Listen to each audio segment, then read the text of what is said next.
मुल्क की जो सूरत हाल है वो सबके सामने है जी। रोज़ नई नई गुफ्तगुएँ हो रही हैं।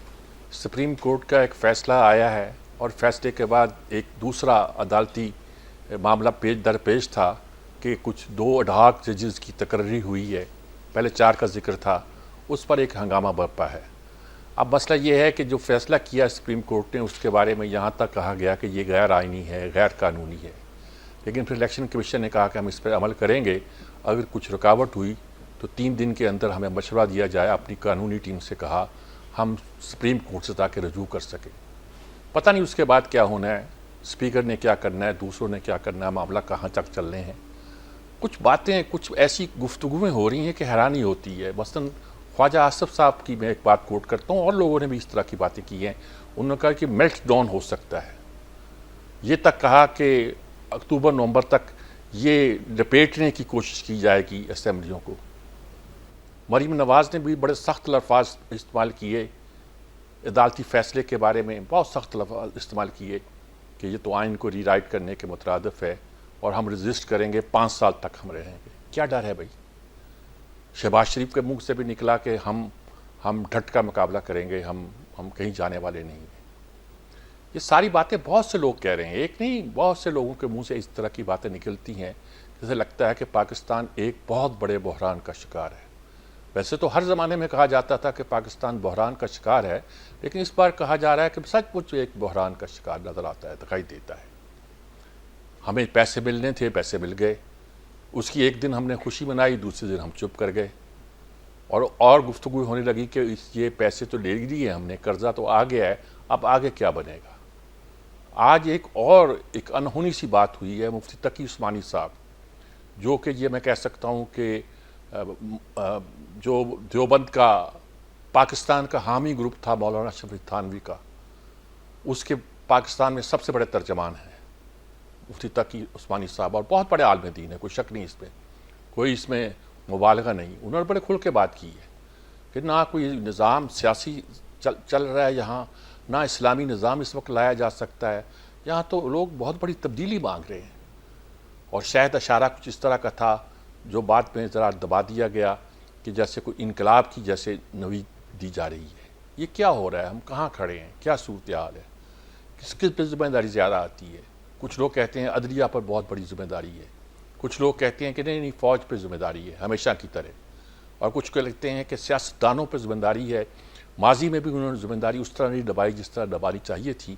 अगर आज नहीं दबाई तो फिर शायद पाकिस्तान की आइंदा नस्लें बहुत पछताएं। क्या सूरत हाल बनती है, क्या नक्शा बनता है? मैं एक एक चीज़ उठाकर अगर हम बात करना चाहें तो एक एक नुक्ते पे बात कर सकते हैं, लेकिन एक अमूमी नक्शा मैंने पेश किया है, इस पर हम गुफ्तगू करेंगे। यहाँ स्टूडियो में हमारे साथ प्रोफेसर नईम मसूद साहब मौजूद हैं, इनसे रहनुमाई हासिल करते हैं, इनसे मालूम करते हैं ये क्या कहते हैं। और तहरीक इंसाफ के सेनेटर डॉक्टर हुमायूं अहमद साहब हैं, पीपल्स पार्टी से कादर खान मंतोखेल साहब हैं, और पाकिस्तान मुस्लिम लीग से राजा कमरुल साहब हैं। ये सब लोग हमारे साथ मौजूद हैं। मेरा ख्याल में कुछ रहनुमाई, मैं प्रोफेसर मैं आपसे शुरू करता हूँ। तीनों सियासी जमातों को रिप्रेजेंट करते हैं, उनसे पूछूंगा कि उनकी जिम्मेदारी तो है ही है, इससे बजाय कि हम किसी पार्टीसन बहस में पड़ जाएं, मैं आपसे पूछना चाहता हूं कि क्या आपको नज़र क्या आता है? ये तो लोग कहते हैं जैसे कि कुछ होने वाला है, कुछ हो आज नहीं तो कल हो जाएगा और बहुत ख़तरे में है मुल्क। और अब मुफ्ती तकी उस्मानी साहब की मैंने बात आपको जैसे सुनाई है कि ऐसे लगता है कि जैसे हम कोई हल आगे सियासी सिस्टम चल नहीं रहा, इस्लामी निज़ाम कहते हैं कुछ इस वक्त कर नहीं कुछ सकता। क्या फिर क्या होने वाला क्या है यहाँ? सजाद मीर साहब, आपका बहुत शुक्रिया, बड़ा अहम सवाल। अर्ज़ यह है कि आपने अपने इब्तदाइये में एक बात की कि 3 पार्टियां हैं या 3 स्टेक होल्डर हैं, जर्नैलों पे जिम्मेदारी डालें, सियासतदानों पे डालें या अदलिया पे डालें। इस हवाले से अगर आप मुझसे पूछते हैं तो जिम्मेदारी तो सियासतदानों ही पे डालनी पड़ेगी। अब ये सियासतदानों को देखना है कि पार्लियामेंट को सुप्रीम रखना है या फिर जजों को सुप्रीम रखना है या जर्नैलों को सुप्रीम रखना है। अब ऐसी भी बात नहीं है कि अगर सियासतदानों में इतनी कुव्वत हो, इतनी सलाहियत हो कि वो टेबल पर बैठ के आइनी मामलात, सियासी मामलात को देखें, जो आइनी बहरान भी है, सियासी बहरान भी है, तो वो मसले का हल ना निकाल सके। मेरा थोड़ा बहुत जो तजर्बा है या दुनियादारी में मैंने जो देखा है, जो क़ियादत होती है जिसे हम लीडरशिप कहते हैं, इसके सेंसेस बड़े स्ट्रांग होते हैं, इसके नर्व्स बड़े स्ट्रांग होते हैं। आप अगर इनकलाब लाना चाहें कि कोई फौज आ जाए, कुछ लोगों के नज़दीक ये भी इनकलाब है, तो मैं नहीं समझता कि फौज भूखे पेट कभी आती है या आएगी, जबकि आपके ऊपर तलवार लटक रही है IMF की। तो जर्नैल इतनी बेवकूफ़ी तो नहीं करेंगे। दूसरी बात है कि आप कहेंगे जी कोई टेक्नोक्रेट्स आ जाएं, जिस तरह वो फिंच ने बात की, ठीक है, तो ठीक है। जो जो टेक्नोक्रेट होते हैं वो देखें, ना तो वो भूख बर्दाश्त कर सकते हैं, वो ना उनकी नींद कंट्रोल में होती है और ना उनका गुस्सा कंट्रोल में होता है। अगर तो ये तीन चीज़ें आप मुझे जजों में, जर्नैलों में और टेक्नोक्रेट्स में दे दें तो मैं कहूँगा कि ये बेहतर हो सकते हैं। ये तीनों चीज़ें लीडरशिप में हैं, हर पार्टी की लीडरशिप में हैं। बस बदकिस्मती ये है कि बुरे कार नहीं लाते। अब जो मुफ्ती तकी उस्मानी ने बात की है, वो उन्हें हम जस्टिस तकी उस्मानी भी कहते हैं। मैं समझता हूं कि सॉरी टू से विद ड्यू अपोलोजाइज, बड़ी गैर जिम्मेदाराना बात है। भाई जमहूरियत है, इतना इटखड़का चलता है, आप उलमाए दीन हैं, इस्लाम भी यहाँ है, कोई कुफर तो नहीं चल रहा, सब कुछ यहाँ है। हाँ, कहने की बात यह है कि इस्लाम वाले हों या इस्लाम के बाहर वाले अक़लीतें पाकिस्तान में बस रही हों, हमें सबको नज़रिया पाकिस्तान और हमें आईने पाकिस्तान के साथ चलना है। जजों का मामला बहुत पहले ठीक हो गया होता। देखिए 30 साल लड़ाई रही पाकिस्तान पीपल्स पार्टी यानी मियाँ मोहम्मद नवाज शरीफ और बेनज़ीर में। एक दफ़ा बैठे ना मिसाके जमहूरियत पे, तो मिसाके जमहूरियत में सब बातें थी कि भाई कोई टेक्नोक्रेट्स हों, ब्यूरोक्रेट्स हों, जज हों, जर्नैल हों, उनके असासों का पता होना चाहिए और एक जजेस लगाने का भी मामला आया। फिर सियासत देखिए 70% उस पर अमल हुआ और 70% अमल का ये मिसाके जमहूरियत पे अमल का नतीजा ये हुआ कि आपकी असम्बलियों ने मुद्दत पूरी की, भले ही बीच में 2-4 वज़राए आज़म बदले। अगर बाकी 30 जो रह गया था उसको आज कर ले या आने वाले दिनों में करना पड़ेगा, तो आपके पास बहुत सारे मसाइल का हल हो सकता है। हल आपका मतलब है कि और कोई मसाइल पार्लियामेंट के पास है, सियासतदानों के पास है। जी डॉक्टर हुमायूं अहमद साहब, आपकी पार्टी सबसे बड़ी इस वक्त सामने है, फोर फ्रंट पे है, इतराज़ात भी आपकी पार्टी पर हो रहे हैं और सबसे ज़्यादा इतराज़ भी आपकी पार्टी को है इस सिस्टम पर कि आपको काम नहीं करने दिया जा रहा, दीवार से लगाया जा रहा है। लोग कहते हैं कि इनकी ज़िद और इनकी यानी दूसरी तरफ से, एक तरफ से ये सूरत हाल है, दूसरी तरफ से लोग कहते हैं कि इनकी ज़िद की वजह से कोई जमहूरी अमल नहीं चल पा रहा। क्या नज़र आता है, कैसे हम आगे बढ़ेंगे, कैसे आगे पाएंगे? लोग बहुत मायूस दिखाई देते हैं और अब तो आज तो नवाज शरीफ ने भी कह दिया बिजली के बिल जो हैं ये लोगों की पहुंच से बाहर हैं, आम आदमी नहीं बड़े आदमियों की पहुंच से बाहर हैं। क्या कहेंगे आप इस? बिस्मिल्लाहिर्रहमानिर्रहीम, इय्याका नअबुदु व इय्याका नस्तईन। देखिए, मेरी नज़र में जमहूरियत जो है ना, वो पहले हम अगर उसको प्रॉपर तरीके से डिफाइन करें, वो है कि जो अवाम जिनको चाहती है, ये अवाम निकल के जिन लोगों को वोट देती है उनको सामने आना चाहिए। ठीक है, दैट मीन्स के free fair and transparent elections हो, ताकि कहीं ये किसी को शुबा ना हो कि फलाने बंदे को हेल्प किया, या जो आज तक होता रहा है। मैं आज 2024 तक की बात कर रहा हूँ, 1971 से लेके आज तक। 1971 और आज के दरमियान में एक फर्क था। 1971 वो वाहिद इलेक्शन था जो कि एक्चुअली फ्री फेयर और ट्रांसपेरेंट हुआ। कहा गया है, कुछ लोग कहते हैं कि ईस्ट पाकिस्तान में तो मुजीब ने हर पोलिंग स्टेशन पे कब्जा किया हुआ था, यह भी कहा जा रहा है। सुन लेना, मेरी बात सुन लेना। वहां पे जो भी था, एक कहा यह जाता है कि फ्री फेयर ट्रांसपेरेंट था, लेकिन उसके रिजल्ट चूंकि कंट्रोल नहीं हो पा रहे थे, तो उसके बाद ये डिसाइड हुआ था कि आइंदा से फ्री फेयर ट्रांसपेरेंट नहीं होंगे, हम कंट्रोल्ड रिजल्ट लेकर आया करेंगे।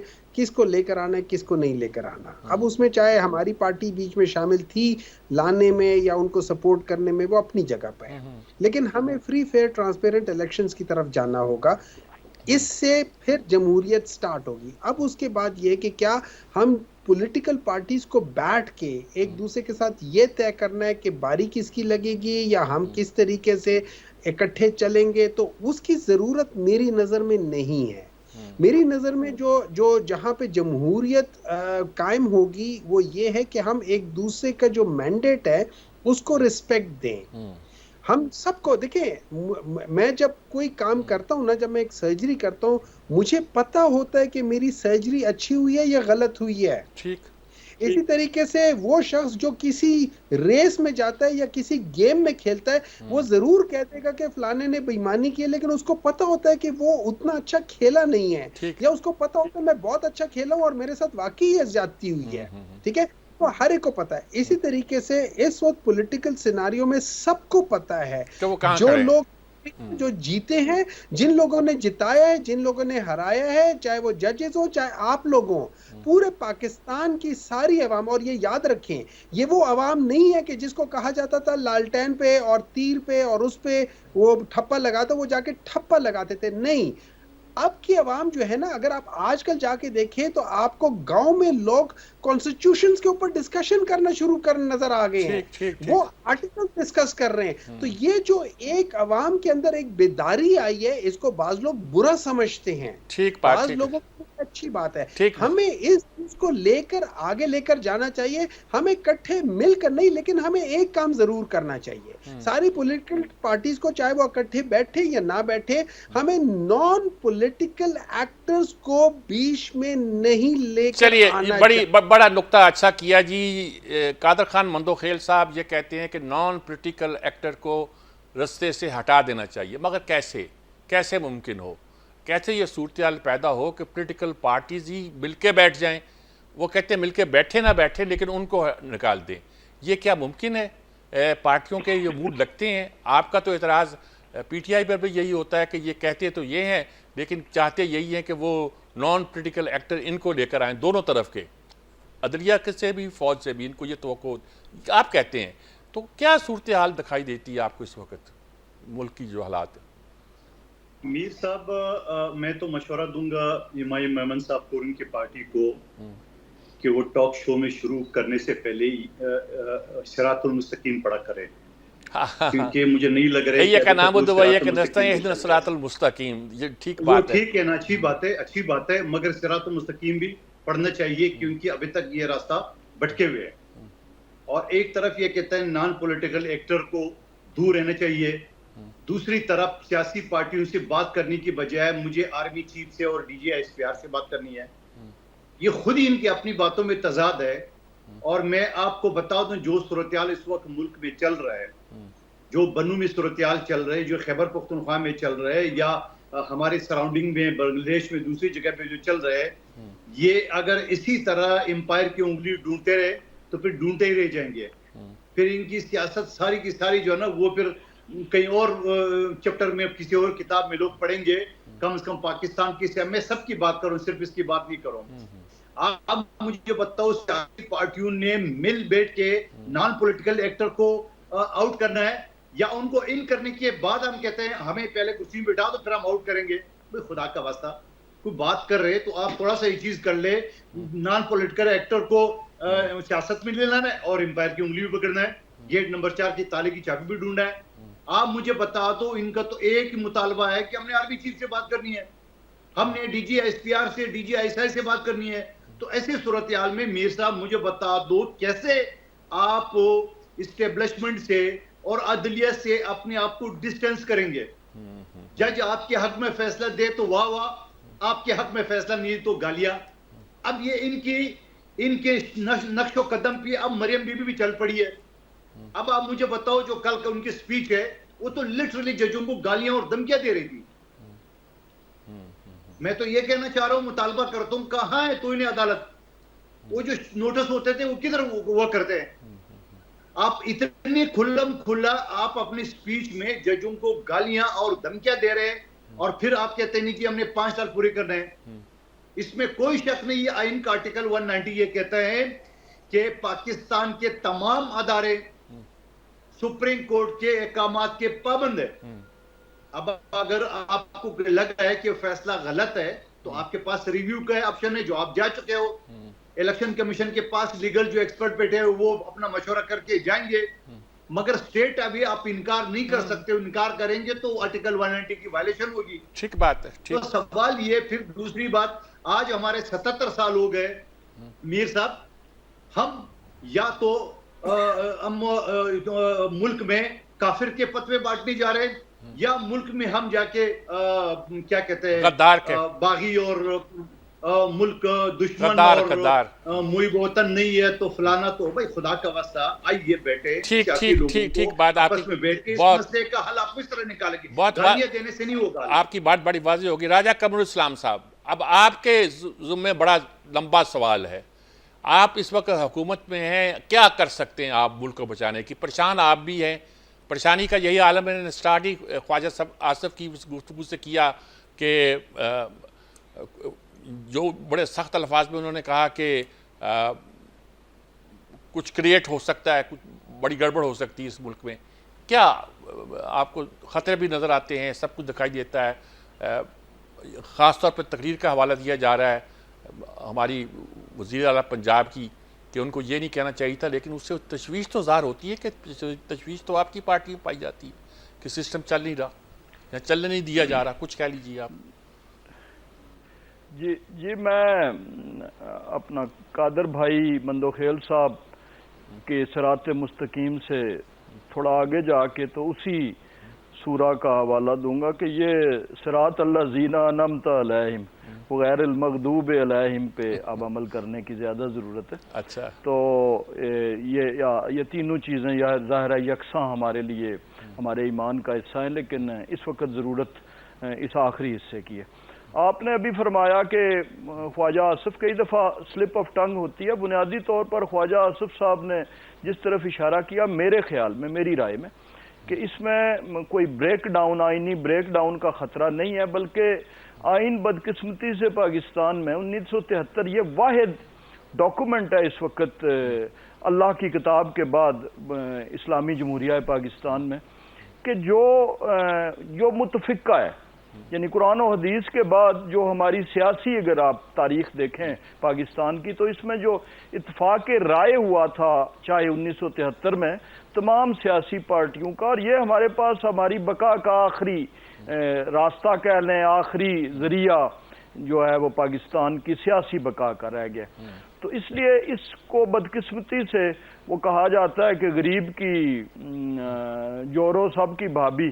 तो आइन को उसके साथ जो कुछ किया गया, कभी एब्रोगेट किया गया, कभी हेल्ड अपना सस्पेंड रखा गया, फिर हेल्ड इन ओबेंस के कुछ कारीगर आ गए, तो इस तरीके से उसको किया गया। तो अब इस पे एक चौथी चीज़ जिसे आप री राइटिंग अंग्रेजी में कह रहे हैं, उर्दू में मुझे उसका कोई उस तरह हम मानी लफ्ज़ नहीं मिला, लेकिन दोबारा तहरीर करना जो आइन को है कि एक चीज़ है ही नहीं, यानी बार बार मिसालें दी गई हैं, मैं वक्त उसका ज़ाया नहीं करना चाहता, लेकिन अब मेरा ख्याल है कि आइनी ब्रेक डाउन से ज़्यादा, जो कि ख्वाजा साहब ने कहा, जिस चीज़ की ज़रूरत है और जो नज़र आ रहा है वो कॉन्स्टिट्यूशनल असेंड आप उसको कह दें, कॉन्स्टिट्यूशनल लॉफ्टीनेस कह दें, कॉन्स्टिट्यूशनल एस्केलेशन कह दें, यानी जो आइन की सरबलंदी है वो उसकी ज़रूरत है। और मेरा ख्याल है वही होगा कि अब आइन तो एक बेजुबान चीज़ है, तो वो खुद तो नहीं कह सकता कि भाई मेरी मंशा तो नहीं थी। बिल्कुल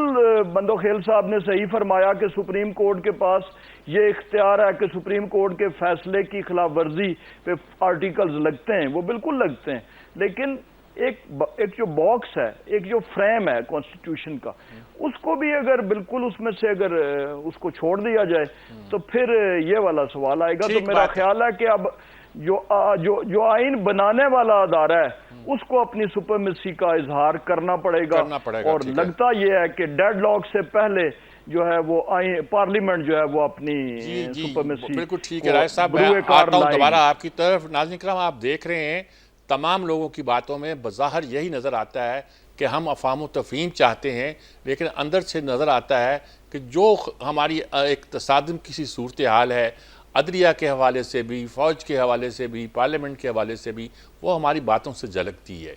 हमें कुछ ना कुछ सोचना पड़ेगा कि मुल्क के लिए कौन सी राह अमल है जो हमें आगे लेके जाए और हमारी मुश्किलात का हल ढूंढ सके। एक वक्फे के पर हाजिर हो। जनाब इकराम, जैसे आपने देखा कि बज़ाहिर देखें ना, अब छोटे छोटे मसले हम पकड़ लें, एक को पकड़ लें, दो को पकड़ लें, मईशत को पकड़ लें, सियासत को पकड़ लें, सिक्योरिटी का मसला पकड़ लें। जब बन्नू में हुआ कि मामूली वाक़या है, जगह जगह ऐसे वाक़यात हो रहे हैं। अफ़गानिस्तान की हुकूमत से कह रहे हैं कि ये बंदा तुम्हारे यहाँ मौजूद है, इसकी फ़ोन कॉल हमने रिसीव की है, जिसको हमारे हवाले करो या इसको सजा दो। यानी क्या क्या मामले तो हो रहे हैं कि हमें ये भी मालूम है कौन क्या कर रहा है और हम लाचार और बेबस हुए जा रहे हैं और कुछ समझ नहीं आता कि आगे क्या होने वाला है, कैसे जा। और हम ये भी जानते हैं कि इन 3 सालों में जो हमने कर्जा लिया है अभी IMF से, उस कर्जे के नतीजे के तौर पर हमने अगर अमल न किया और 3 साल के बाद हमें दोबारा IMF के पास जाना पड़ा तो हम तो बिल्कुल जैसे कहते हैं जबर की चक्की में पिस जाएंगे। लेकिन उस पर अमल करते हैं तो जो महंगाई का हाल है, वो किसी ने कहा कि जिसके घर में बिजली का बिल आता है उससे आप खैर की तवक्को न रखें। क्या प्रोफेसर साहब आप ही बैठे मेरे पास, पहले मैं आप ही के पास आता हूँ, इसलिए क्या अब नज़र क्या आता है? अब अदलिया भी इस वक्त तो बड़ी, मैं ये तो कुछ नहीं कहता, बाइस निज़ाम बनी हुई है। आज शायद लाहौर के वो जज जिन्होंने इंटरव्यू कल उनका आया, उन्होंने इस्तीफ़ा दिया था, उनको भी शायद कुछ शौक खास कोई इशू हुआ है या क्या हुआ है, कुछ मैंने चलते चलते देखा है चैनल पे किसी पे। क्या मतलब अब सच तो सच, शायद सच सभी बोलने लग गए हैं और बड़ी से बड़ी कुर्बानी देने को भी तैयार बैठे नजर आते हैं। देखिए मीर साहब, सच हम वो बोलते हैं जो हमारी फेवर में जाता है, वो सच नहीं हम बोलते जो दूसरे की फेवर में जाता है। ये हमारा अलमिया है। मेरे 3 साथियों ने अपने पहले इस सेगमेंट में बड़ी खूबसूरत बातें की हैं। पहले तो डॉक्टर साहब ने एक बात की कि नॉन पॉलिटिकल एक्टर, मैं उनकी खिदमत में अर्ज करूं कि जब पॉलिटिक्स में नॉन पॉलिटिकल फैक्टर्स होंगे तो उसके बाद एक्टर आएगा, वो चाहे RTS वाले मामले में आए, चाहे वो 47 वाले में आए। मंदोखेल साहब ने बड़ी खूबसूरत बात की कि भाई फैसला मानना चाहिए। वज़ीर आला पंजाब ने क्या किया? देखिए, फैसलों का भी मामला ये हुआ है कि जब पंचायती फैसले आएंगे तो फिर दिल नहीं मानेगा। मेरे जैसा महमूद, मैं अयाज, ये तो सब महमूद तीनों बैठे हैं, मेरे जैसा अयाज भी नहीं मानेगा। आप देखें कि आज जजेस में वो बात है जो होनी चाहिए, वरना वो आलमी सतह पे 129 नंबर पे क्यों होते? मैं खाकम बदहन, हो सकता है हमने डाटा गलत दिया हो, लेकिन आर्टिकल 6 जजों से लेके जर्नैलों तक के लिए है। और जिसकी ख्वाजा आसिफ ने बात की, ख्वाजा आसिफ ने मतलब बादशाह आदमी है, उन्होंने एक अजीब तमन्नाई उनकी सामने आई कि जजों का भी एहतसाब होना चाहिए। आगे चलते हैं, इंजीनियर साहब ने कहा, वो एक्चुअली कहना चाहते हैं कि आइन में एडिटिंग नहीं होनी चाहिए। देखें, आइन में एडिटिंग का हक पार्लियामेंट के अलावा किसी को नहीं है। एक मुख्तसर सी बात करूंगा, मीर साहब, आप दुनिया का कोई, अमेरिका का आइन देख लें, उनकी तो छोड़े, जहां आइन नहीं है, अखलाकियात और रवायात चलती हैं। कोई भी आइन, कहीं कोई उसकी एक शिक दूसरी शिक से मुतसादिम होती है। मंदुखेल साहब जानते हैं, बाद का शिकें खामोश रहती हैं, बाद का सवाल उठाती हैं, और बाद का ऐसा भी होता है कि पॉपुलर फैसले के खिलाफ जाती हैं। फिर क्लिंटन जैसे, ओबामा जैसे, महातीर मोहम्मद जैसे बंदों को अदालतों का इलाज भी करना। देखिए, बीमार तो कोई भी हो सकता है ना। और मैं ये इंजीनियर साहब को कहूँगा, ये हमारा आइन अगर बोला है, अगर ये बेज़ुबान है, तो फिर ये आप सियासतदानों का कसूर है। आइन तो एक जिंदा दस्तावेज है बाबा। ठीक बात है जी। अच्छा जी, ये आइन बीच में आ गया कि ये सुपर है, सुपीरियर है। अब हमारे जस्टिस शौकत शाइक उस्मानी साहब बड़े इत्तेदाल पसंद से आदमी हैं, बड़ा बरंज से आदमी हैं। उन्होंने अदालती फैसले पर पहली बात यही की कि ये सियासी फैसला है, कानूनी और आइनी नहीं है। अब इस तरह की बातें जब अदालती फैसलों पे होने लगें तो सवाल उठते हैं कि आप नहीं, वो सवाल मैं नहीं उठाता, वो सवाल बड़े ख़तरनाक हो जाएंगे। अब बहुत से सवाल उठ जाते हैं। वो बात वही है कि फैसला आपको पसंद आए तो अच्छे जज अच्छे हैं, फैसला पसंद ना आए तो जज अच्छे नहीं हैं। क्या निकले कैसे इस पजल से? अब यानी कि अता बंदयाल थे तो एक अजीब हंगामा था, अब काजी फाइजी साहब आए तो दूसरा हंगामा शुरू हो गया है, कल मंसूर अली आएंगे तो एक तीसरा हंगामा शुरू हो जाएगा। क्या इलाज क्या है सारी सूरत हाल? जी अमाइम अहमद साहब। अच्छा, देखिए, आपने जो बातें की है ना, मैं जब हम बात करते हैं, और ख़ासतौर पे मंदोखेल साहब जो बात कर रहे थे, देखिए असल मसला ये है कि जब जो इलेक्टोरल रिप्रेजेंटेशन जो होनी चाहिए थी, इलेक्टेड लोगों की जो रिप्रेजेंटेशन होनी चाहिए थी CCI में, ठीक है, उसमें 2 ऐसे प्रोविंसेस थे जिनके इलेक्टेड रिप्रेजेंटेशन नहीं थी। उस वक्त मुझे नहीं समझ आ रही थी कि पाकिस्तान पीपल्स पार्टी और उनका दस्तूर और जो हमारे आपके ये तज्जियाकार है वो जो बता रहे हैं कि उसमें पंचायत वाली बात है, तो मुझे ये बताएं कि उस वक्त ये सारे वैल्यूज कहाँ थे। अच्छा, उसके अलावा जब सुप्रीम कोर्ट ने मई 14 को कहा था कि इलेक्शंस होने चाहिए, तो उस वक्त वो दस्तूर कहाँ थे, उस वक्त वो कॉन्स्टिट्यूशन कहाँ था, उस वक्त पीपल्स पार्टी और उनकी डेमोक्रेसी कहाँ खड़ी थी? अच्छा, उसके बाद जब आर्टिकल 220 और 224 को जब दो प्रोविंसेस डिसॉल्व हो गए थे, तो उस वक्त कहाँ थी? अभी बात हो वो रही भी थी तो गुस्ताखी न हो तो अर्ज करूं कि वो भी तो 62-63 के बारे में जो कोर्ट ने फैसला दिया था उसे एक्स्ट्रा सुन ले, कॉन्स्टिट्यूशनल कहते हैं कि ये सुन ले, कॉन्स्टिट्यूशन में वाज़ेह तौर पर लिखा हुआ है कि वोट काउंट होंगे, बाद में वो डिसीट हो जाएंगे, लेकिन नहीं माना इस तरह कोर्ट। अच्छा, इस तरह है, मैं आपको जो मेरी सोच है, अब मैं एक चीज को समझने की कोशिश करता हूं, लेकिन मैं लॉयर नहीं हूं, लेकिन चूंकि मैं लॉ मेकर हूं, तो मैं उसमें समझने की कोशिश करता हूं। आर्टिकल 63A की जो बेसिक वो है फ्लोर क्रॉसिंग को रोकना। फ्लोर क्रॉस करने के बाद उनको वो करने का कोई फायदा नहीं है, आपने उसको प्रीएम्प्ट करना है। नहीं तो दैट इज वो दी पहले कोर्ट उससे उलट फैसला दे चुका है और आइन उससे उलट कहता है। आइन बनाने वालों ने ये नहीं सोचा। सुन लेना, मैंने जब वो पढ़ा है ना, तो मुझे उसमें यही नजर आया कि वो प्रीएम्प्ट करने के लिए कह रहा था, लेकिन बहरहाल जो भी है वो है। अब बात आ जाती है पंचायत वाली बात। देखिए, अब मुझे नहीं पता, लेकिन यहाँ पे बहुत बड़े बड़े लोग बैठे हुए हैं जो मुझसे बहुत सीनियर लोग हैं, समझते हैं। जहां तक मुझे याद पड़ता है कि जब कोर्ट किसी डिसीजन को, और ये डिसीजन कौन सा था मेनली, जिसमें 11 3 या 4 प्रेजेंट ठीक फ्यूचर, उसके बाद ये सारे जो 4 चीफ जस्टिस आएंगे और हैं, इन लोगों ने सबने ये डिसीजन लिया है कि जो इलेक्शन कमीशन का जो डिसीजन था पाकिस्तान तहरीक इंसाफ को as a political party contest ना करने का और इंडिपेंडेंट करने का, वो गलत था, इंटरप्रिटेशन गलत थी।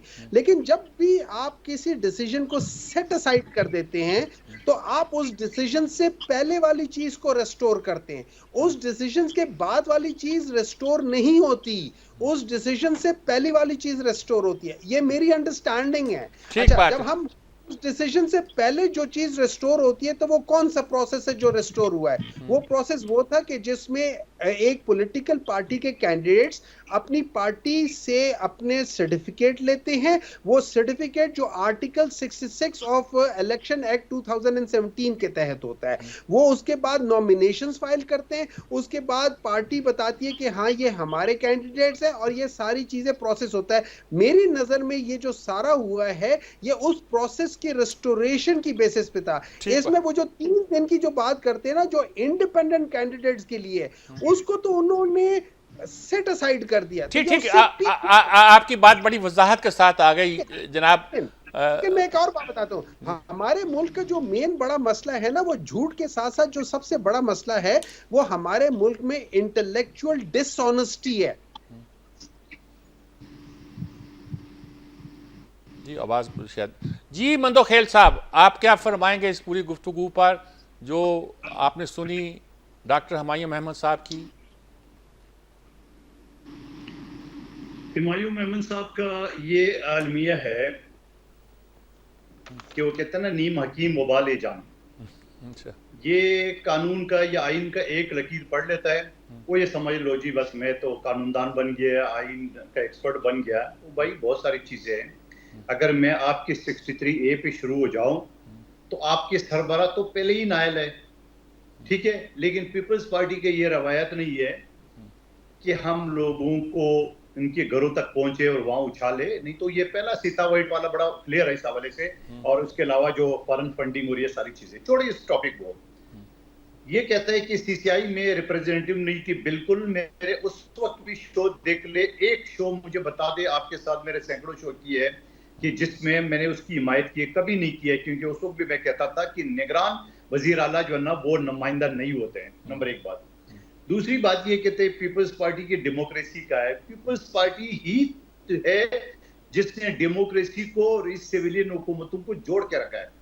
पाकिस्तान की तारीख में पहली मर्तबा 2008 से लेके 2013 तक 5 साल पूरे किए तो पीपल्स पार्टी तारीख में पहली मर्तबा। दूसरी मर्तबा नवाज शरीफ साहब को हमने एज अपोजिशन पूरे करने दिए। तीसरी मर्तबा शहबाज शरीफ साहब ने 2 दिन पहले असम्बली तोड़ी, जो कि हमारी आमादगी नहीं थी, और ना 2 दिन कम जाके तीसरी टेनोर भी 5 साल पूरी हो गए इस तरह। लेकिन एक आइन अदम इत्तेमाद का एक सेक्शन है 195 सब सेक्शन 1, और उस 195 के तहत बेनज़ीर भुट्टो शहीद के खिलाफ ये तहरीक पेश हुआ, नाकाम हुआ। शौकत अजीज साहब के खिलाफ पेश हुआ, नाकाम हुआ।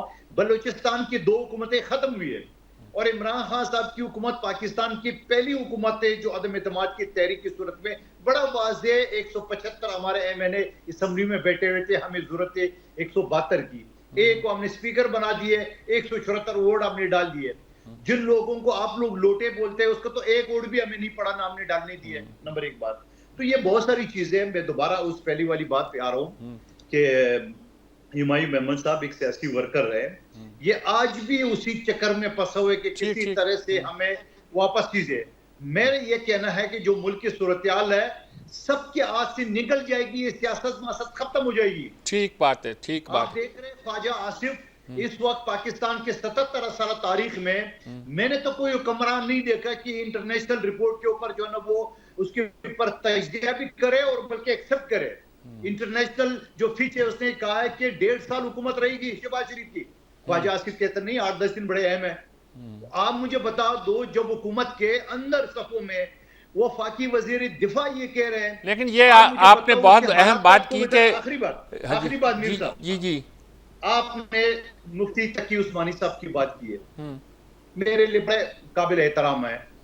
उनका मदरसा चलता है ज़कात चंदे पे, उनको मईशत से क्या लेना देना, उसको इस वक्त बयान देने की क्या जरूरत है, किसके कहने पे किया? उनकी मईशत से न उसे बिजली का बिल देना है, न उसे गैस का बिल देना है, न उसे किसी को तनख्वाह देना है। उनके पास डोनेशन आता है, उससे वो अपना मदरसा चलाता है। वो भी आज मईशत पे बोलने लगा। ठीक मतलब ख्याल साहब दोबारा आता हूँ आपकी तरफ, दोबारा आता हूँ। राजा कमरुल इस्लाम साहब, ये सारी बहस आप सुन रहे हैं और सारा बोझ आप पर ही है, आपकी पार्टी हुक्मरान है और जवाब आप ही को देना पड़ता है सारा। जी बिल्कुल बदकिस्मती है इस वक्त मेरी, या मजलूमियत है कि हमारे इत्तेहादी भी जो हैं वो बोझ मुझ पे ही डाल रहे हैं, तो ज़ाहिर है भाइयों का बोझ उठाना पड़ता है। कादर खान मंदोखेल साहब हमारे भाई हैं और जो बात इन्होंने की बिल्कुल ऐसे ही है जी। लेकिन बात यह है कि ना कोई फिश कोई ऐसा नजूमी है कि जिसकी पहले कोई ऐसी पेशन गोइयाँ पूरी हुई हों तो हम उसको इशू बना लें। जब हालात थोड़े गैर यकीनी की तरफ जाते हैं तो फिर एक ऐसा बयान कि जिसको शायद वैसे कोई आदमी झटक के सर गुजर जाए तो वो भी अहमियत के हामिल हो जाते हैं। तो ख्वाजा साहब ने पता नहीं किस आलम में, शायद हो सकता है वो कई दफ़ा पॉलिटिशियन चूँकि गुफ्तगू जब कर रहा होता है तो actually he is speaking to the audience और डिफरेंट मौके पे हालते जज्बात में दीगर तो ज़ुबान से, यानी कोई फॉरेन ऑफिस का स्पोक्स पर्सन नहीं होता सियासतदान, चाहे वो मिनिस्टर है चाहे वो है। तो वो उन्होंने अपनी कॉन्स्टिट्यूंसी में और अपने इलाके में वो जो प्रेस कॉन्फ्रेंस की उसमें कुछ बातें निकल गई जिसपे आज तीसरा दिन है उसी पे बहस हो रही है। तो इसका सलूशन वही है जो मैंने अभी बताया और बहुत से लोग ये बात कर रहे हैं कि पार्लियामेंट्री सुपरमेसी, और बहुत अच्छा लफ्ज़ नईम साहब ने, ज़ाहिर है अहले इल्म ही होते हैं तो इन्होंने इस्तेमाल किया कि एडिटिंग ऑफ द कॉन्स्टिट्यूशन। मुझे वो लफ्ज़ पूरी तरह वो नहीं आया था, उर्दू में मैं उसका तलाश कर रहा था, तो उर्दू में भी आजकल एडिटिंग ही चलाते हैं। तो एडिटिंग ऑफ कॉन्स्टिट्यूशन को कॉन्स्टिट्यूशन भी शायद खुद भी बिल्कुल बोलेगा और कॉन्स्टिट्यूशन के बोलने की जो ज़ुबान होती है वो पार्लियामेंट ही है।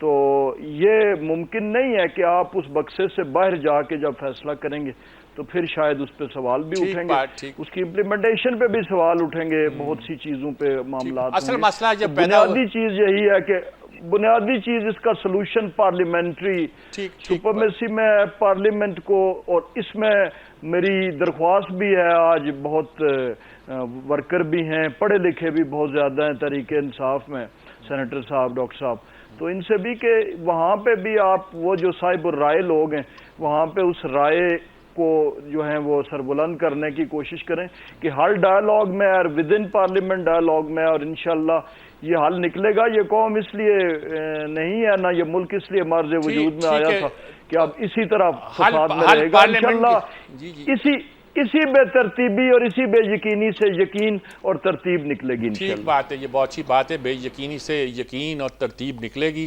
बेतरतीबी से।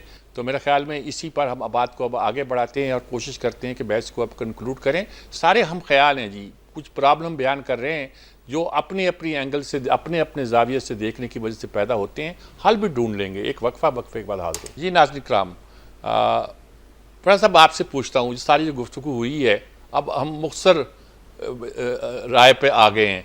क्या इसका अब आपको नज़र आता है कि हो सकता है नॉन स्टेट एक्टर को अलग कर दें? क्या वो अलग हो जाएंगे? नहीं अलग होंगे तो उनकी इंटरफेरेंस से हमारे लिए क्या मसाइल पैदा हो रहे हैं? पार्लियामेंट क्या करेगी? देखिए मीर साहब, इंटरफेरेंस कहाँ नहीं होती, हर मुल्क में होती है। यूके से लेके अमेरिका तक होती है, वहाँ भी पेंटागन है। लीडर में और आम आदमी में, जो शुरू में भी मैंने अर्ज किया कि लीडरशिप के पास बहुत सारी सलाहियतें होती हैं। लीडरशिप ने रास्ता निकालना है। अगर लीडरशिप ये कहे कि उसे हर चीज़ तश्तरी में रख के मिलेगी तो ऐसे नहीं होगी। अब रास्ता कहाँ निकलता है? रास्ता निकालने के लिए देखें, अवाम तो इन सब को वोट देते हैं। अब कोई आरटीएस बिठाता है तो उनसे पूछें, अवाम का कोई कसूर नहीं है। कोई 45 शहबाज शरीफ कहते हैं ना, मुझे तो ईंटियां रगड़ने दे, रास्ता यहीं से निकलेगा वाली बात करते हैं। नहीं, ये बात इंजीनियर साहब ने भी ठीक की कि रास्ता यहीं से निकलना है और वो पार्लियामेंट से निकलना है। जी डॉक्टर हुमायूं अहमद साहब, आप क्या कहेंगे जी जनाब, मुख्तसर तौर पर देखिए क्या रास्ता निकलेगा? इस तरह है सर, अगर हम लोग रास्ता निकालना चाहे ना तो उसके लिए, निकालने के लिए हमें बहुत दफा सच बोलना पड़ेगा। बहुत दफा नहीं, हमें सिर्फ सच बोलना पड़ेगा, तब रास्ता निकलेगा। जब हम अपने अपने झूठों के साथ जिंदा रहेंगे या उनके साथ आगे चलेंगे या कहीं बैठेंगे तो रास्ता नहीं निकलेगा। रास्ता निकलना है, चाहे वो पार्लियामेंट में निकले, चाहे वो वैसे ही करे। आपको जरूरी नहीं है पार्लियामेंट में बैठना। मेरी नजर में हमें सच बोल के उस रास्ते को तलाश करना है जिसके अंदर हमने झूठ के कांटे बिछाए हुए हैं। जब हम झूठ के कांटे, और मैं उनकी मिसाल देता हूं, अगर मैं कोई गलत काम करूं, बहुत मुख्तसर कर दीजिएगा क्योंकि वक्त बहुत कम है हमारे पास रह गया। आप बोलिए। अगर आप ना बोलते तो इतनी देर में मैं खत्म भी करता। अच्छा चलिए देखते हैं। सिंपल बात है, अगर मैं एक गलत काम करता हूं, मेरे ऊपर एक केस होगा, लेकिन जिस दिन मेरे ऊपर 200 केसेस एक महीने में बन जाएं, ये सारे सच नहीं हो सकते। हमें अपने रवैयों को चेंज करेंगे, उसके बाद रास्ते खुद ब खुद कहीं ना कहीं से निकल आएंगे। ठीक जी मंदोखेल साहब। देखिए, मैं ये करूंगा कि ये जो इलेक्शन है, यहाँ मैं हुमायूं अहमद साहब के साथ इत्तफाक करता हूँ, ये पिक एंड चूज था। मेरे सीट मुस्तफा कमाल साहब 7वें नंबर पे उसको दे दिया है। इसी तरह पीटीआई के सीट वजीरिस्तान की अली वजीर के मुकाबले में इमरान खान साहब भी खड़ा हो जाए तब भी नहीं जीत सकता है, वो सीट पीटीआई को दी गई है। तो लिहाजा मैं ये हुमायूं अहमद साहब की पार्टी करता हूँ, इसी पे आमीन करे। इससे पहले कि वक्त आज से निकल जाए, आइए मिल के और एक सियासी माहौल बना के इस मुल्क को आगे ले चले, वरना आज में कुछ नहीं आएगा। जी राजा कमरुल इस्लाम साहब। जी, रास्ता डायलॉग से निकलेगा जी, और सच डायलॉग के अंदर एम्बेडेड है। जब कोई ग्रुप, कोई जिरगा, कोई दोस्त बैठते हैं तो आपस की गुफ्तगू में झूठ नहीं बोल सकते। ये स्क्रीन पे झूठ बोले जाते हैं, तकरीरों में बोले जाते हैं। तो रास्ता डायलॉग में है जी, और डायलॉग की तरफ सबको जाना चाहिए। ठीक है जी, हमें आखिर में मुज़ाकरात ही करने पड़ेंगे, मिल बैठना पड़ेगा, मिल बैठ के कोई रास्ता तलाश करना पड़ेगा। मैं ये नहीं कहता कि सिर्फ पार्लियामेंट के लोग मिल बैठें, मैं ये कहता हूँ कि अगर आपको, जैसे हम कहा कहते हैं कि नॉन पॉलिटिकल जो इसमें अनासर हैं उनको भी शामिल करना पड़े। अगर जैसे मुल्क के गैर मामूली हालात हैं तो कुछ लोगों का ख्याल है कि उनको भी कर लेना चाहिए, लेकिन क्या ऐसा मुमकिन हो जाएगा?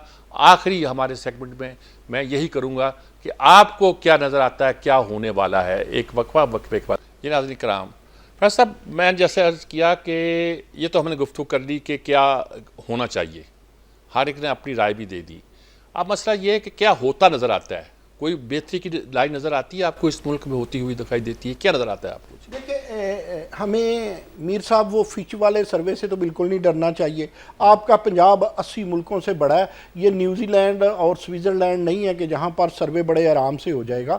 इतना आबादी के लिहाज से बड़े बड़े मुल्कों में एक मुल्क है, और डाटा भी हम गलत देते हैं। हमारी तो वजारत खारजा भी आज तक दुरुस्त डाटा नहीं फराहम कर सकी। मैं बड़ा होपफुल हूँ जी, मुझे ये लगता है, बल्कि इमरान खान साहब बैठने वाले थे, भले ही उन्होंने एक दफ़ा कहा कि एस्टेब्लिशमेंट के साथ बैठेंगे और जर्नलों के साथ बैठेंगे, लेकिन वो बैठने वाले थे। मुझे बड़े दुख के साथ कहना पड़ता है कि जलती पे आग, जो बिन मांगे कुछ मिल गया और जहां से मिल गया, मैं बार बार अपने आपको कंटेम्प्ट में नहीं झोंकना चाहता, मुझे लगता है कि हम थोड़ा सा पीछे चले गए इस फैसले से, वरना हम डायलॉग पे आने वाले थे और हुकूमत अपना वक्त पूरा करे। जी डॉक्टर हुमायूं अहमद साहब, आप क्या कहते हैं? ये तो हमने बात कर ली कि ये होना चाहिए, अब क्या होता नजर आता है ये मुझे बता दीजिए कुछ। देखिए, होना एक चीज चाहिए। अगर इस वक्त अगर आप मेरी बात सुनेंगे तो सबसे पहले जितने भी हैं हर एक को एक कदम, कम से कम नहीं तो 2 कदम पीछे हटना चाहिए। ठीक है, अपने अपने स्थान से अपनी पर्सनल वेंडेटास, अपनी पर्सनल चीजों को, जो नफरतें दिलों में रखी हुई है, उन नफरतों को पीछे करना चाहिए। ठीक है, उनको खत्म करना चाहिए। और आपके डिसीजंस आपकी नफरतों पे ना हो, आपके डिसीजंस अवाम की उमंगों पर हो। अवाम किसके साथ खड़ी है, सबको उनके साथ होना चाहिए, ठीक वेदर बात। वी लाइक और वी डोंट। ठीक बात। जी जी मंदो खेल साहब, आप क्या कहेंगे कि क्या नजर आता है? जी मेरी मालूमात के मुताबिक जेल में इमरान खान साहब के साथ इस्टेब्लिशमेंट की मुज़ाकरात नाकाम हो चुके हैं। अच्छा, अब मैं कहता हूँ पीटीआई के पास कोई चारा नहीं है सियासी पार्टियों से बात करने के अलावा, नहीं तो उसका मुकद्दर है वो इस सिस्टम को लात मारे तो वो भी घर बैठेंगे, हम भी घर बैठेंगे, फिर कोई और आ जाएगा। जी मेरा ख्याल में राजा कमरुल इस्लाम साहब से रब्ता हमारा मुनक़ता हो गया है, तो सारी गुफ्तगू आपने पूरी तफसील के साथ सुन ली है। जी, इस गुफ्तगू का खुलासा यही बनता है कि आने वाले दिनों में हमें बिल्कुल नाउम्मीद नहीं होना चाहिए। रास्ता निकलेगा, ज़रूर निकलेगा। उस जो हर एक की ख्वाहिश है कि इस तरह निकले, हो सकता है उस तरह निकले, लेकिन ये मुल्क बिल्कुल बेमहार नहीं रहेगा, ज़रूर अपनी मंजिल की तरफ रहेगा। ये नाका ज़रूर सूए कतार मीरवम नाका बेज़मामरा, ये ज़रूर हम अपनी मंजिल की तरफ बढ़ेंगे और मंजिल को इंशाल्लाह जल्द पा लेंगे। मायूस होने की ज़रूरत नहीं है, हिम्मत की ज़रूरत है। मुश्किल वक्त है, कोई शक नहीं है, सचमुच ये एक बहरान है। इस बहरान से ज़रूर जल्द ही हम निकल आएंगे। हमें निकलना पड़ेगा, हमें निकलना चाहिए और हम निकल आएंगे इंशाल्लाह। इजाज़त चाहता हूँ। अल्लाह।